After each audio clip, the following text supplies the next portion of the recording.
За 21-р зуунд мэдээлэл технологийн ерөн үед дэлхийн нийтээр хавтгай болсон гэж бид нар ярьдаг тийм.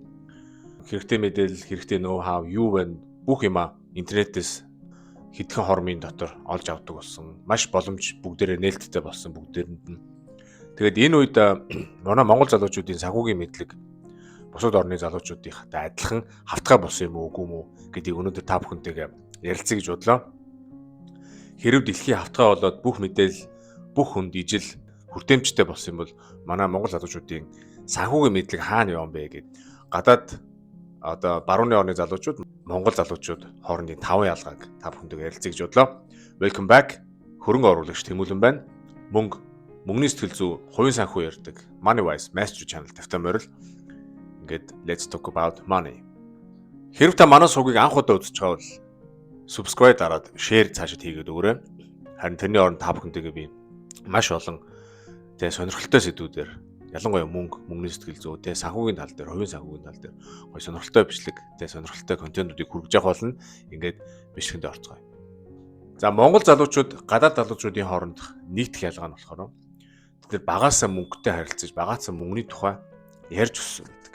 Гадаад залуучууд ер нь их ихтэй бүр багаасаа эцэг ихтэйгээ мөнгөний тухай ярьж өссөн. Эцэг их нь хүүхдүүдтэйгээ мөнгөний тухай ярьдаг, хоолой ширээнээр мөнгөний тухай ярьдаг, хідэн дөрөв олдог, хідэн дөрөв зарлагддаг, хаашаа явж амралтанд явах уу, хаашаа ийх үү гэхэд хүүхдүүдтэйгээ багаас нь ярилцаж өссөн байдаг ер нь их ихтэй. За тэрнээс гадна бас хүүхдүүдээ ингээд сургуульд ороход нь карманы мөнгө гэж байнгын тийм мөнгө өгдөг. Тэгээд тэр нь ямар бодлоготой мөнгө өгдөг вэ гэхээр багаас нь мөнгөтэй харьцаж сургах зорилгоор карманы мөнгө гэж бас мөнгө өгдөг. За тэрнээс гадна хүүхдүүд багаасаа эцэг ихийнхээ хідэн дөрөв олдог, байрандаа хідэн дөрөв төлдөг, машин хідэн дөрөв авсан, аялалт зугаалганд ямар хідэн дөрөв зарцуулж гэн тэр болгоныг ээж автайгаа ярилцаад тэгээ багаасаа бүр мэдсэн байдаг. За Монгол залуучуудын хувьд ямар вэ гэхээр ерөнхийдөө бол нэг мөнгөний тухай яриад идэггүй манай монголчууд гэр бүлтэй хүүхдүүдтэй ялангуяа тэгээд мөнгөний тухай ярих байтугай том юм ярьж дугаа яцгаа гэдэг тэгж хүмүүжүүлдэг манайхан. Тэгээд тийм учраас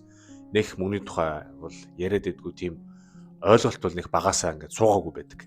За хоёрдугаар ялгаа нь болохоор барууны орны залуучууд, ер нь гадаад залуучууд маш хурд хугацааны план гаргах туртай байдаг. Ер нь ихэнх залуучууд бүгдээрээ биш л. Гэхдээ ихэнх залуучууд ер нь бол 20-той байхдаа 30-той би юу болох вэ, яах вэ, хэдэн дөрөвний хадгаламжтай, ямар инвестмент хийх үү, 40-той болоод яах вэ гэдэг ер нь их урт хугацааны ингээд санхүүгийн плануудаа гаргаад тэгээ тэрэндээ ингээд зорж ажилдаг юм шиг санагддаг. За тэр гэр бүлийн төлөвлөлт тэр мэрэг бол ярих чирэггүй угаасаа маш наривчлан тийм гэрха төлөвлөдөг гэх юм уу. Гэр бүлийн төлөвлөлт ер нь амьдралаа ер нь урт хугацаанд төлөвлөх дуртай усуд байдаг.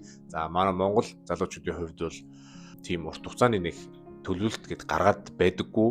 Тэр бас нөгөө нийгэм одоо юу гэдэг өөрийн тухайн үндэсний соёл маялтай холбоотой гэж магадгүй. Яг гэх манайхан чинь нүүдэлж арт юм. Тэгээд өнөө маргаашсаал юу төлөвлөнөхөөс бол нэг 10 20 жилийн дараа, 30 жилийн дарааха төлөвлөд байдгүй арт юм ээ. Тэгээд тэрнгээрээ бас нэг ялгаатай.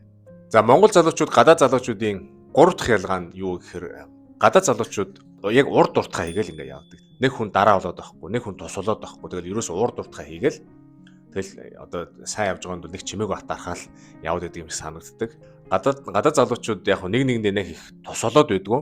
Тэгээд нэг нэгэндээ бол бас их атаархаа тэгээ нэг доош нь татаад байдгүй. Өөрөө ямар нэг азгүй юм тохиоллоо гэхэд ямар нэгэн өөрийнхөө буруу хүнд тогтдгүй гэх юм уу. За би ямар нэгэн буруу хийжлээ эсвэл би одоо нэг азгүйд явдал тохиоллоо энэ бол надаас л болсон гэж ерөнхийдөө тиймэрхүү сэтгэлгээтэй хүмүүс байдаг. За манай Монгол залуучуудын хувьд яадаг гэхээр мэдээж багаар ажиллах чадвартай маш сайн багаар ажилладаг, нэгэндээ тусалцдаг, бас нэгэндээ гай болчдаг. Тэгээ ер нь бол нэг нэгнээс их хамааралтай амьдрах, хамааралтай байх дуртай усуд байдаг маа Монгол залуучууд. Ялангуяа урд дуртаа хийхгүйгээр дандаа нэг хүнээс хамааралтай, дандаа нэг хүнээс нэг юм нэхэж ингэж бие биендээ ингэж жоохон дараа болдог ч юм уу тэгж тийм юм анзаардаг маа Монгол залуучууд. За Монгол залуучууд гадаад залуучуудын орондох 4 дахь ялгаа нь болгонгод өөртөө хөрөнгө оруулалт. За гадаад залуучууд миний бодлоор миний харж байгаагаар өөртөө хөрөнгө оруулах маш ирмэлцэлтэй байдаг. Өөртөө хөрөнгө оруулах ямар чухал вэ гэдгийг маш сайн ойлгосон байдаг. Тэгээ тийм ч учраас өөртөө хөрөнгө оруулах дуртай, цааш нь ер нь их сурах дуртай. Тийм ч учраас барууны орнууд ер нь өндөр хөгжилтэй орнуудын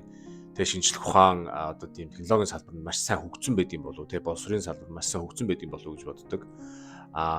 Нэг одоо гимн одоо надад анзаардаг нэг гимн юу гэхээр зарим хүмүүс би хамгийн ухаантай нөө чи баг юу юм чи баг Аз хүн гэдэг ч юм уу те жоохон тиймэрхүү хандлага ингээд мэдрэгдээд идэг. Тэгээ тэрэнд нь жоохон дургуурээд үзүүлээд өгмөр санагддаг.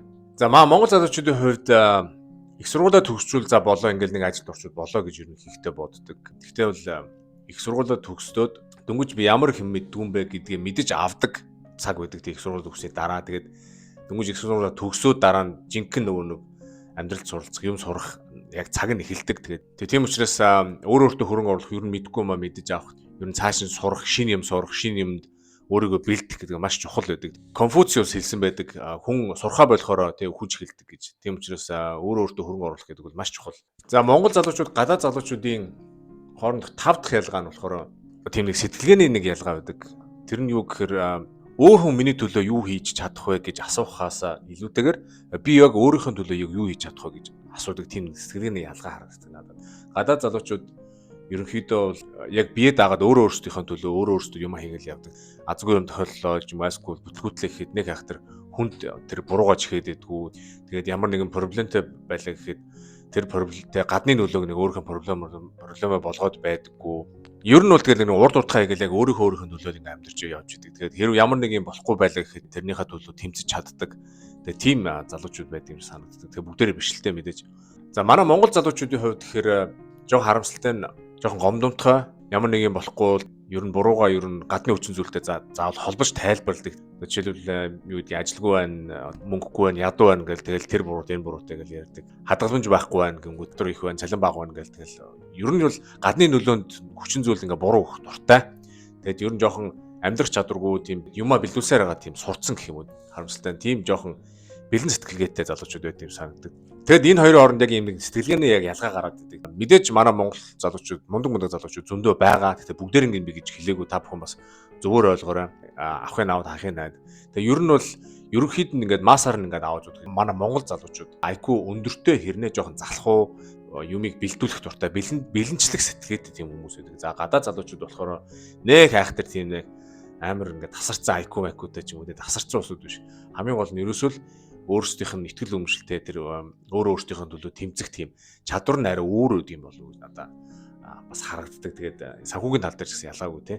Адилхан л бүх мэдээлэл бүх хүмүүст ойлгомжтой ойрхон байгаа. Тийм учраас өөрийнх нь төлөө санхүүгийн төлөө юм хийж чаддаг. Тэгээд өөрийгөө хөгжүүлээ, шинэ юм сурах гэсэн тэр эрмэлзэл нь арай өөр үд юм болов уу гэж анзаарагдаад байдаг. За тэгээд Монгол залуучуудаа ер нь муулах гэсэнгүү би өөрөө монгол хүн. Тэгээд ер нь бол бид нэр заримдаа ер нь жоохон өөрсдийнхөө ингэ дүгнж ингээд жоохон үннээ ярилцчих хэрэгтэй гэж би боддог. Тэгээд тэ өөрөөсдөө ингэ фидбек өгж хатууч гэсэн үнэн фидбек өгжиж бид нар хөгжих хэрэгтэй дараа нь. Тэгэхгүй би нэг магтаал ингээд чи лаг ийм лаг ингээх юм бол хүн угаасаа лаг болохгүй.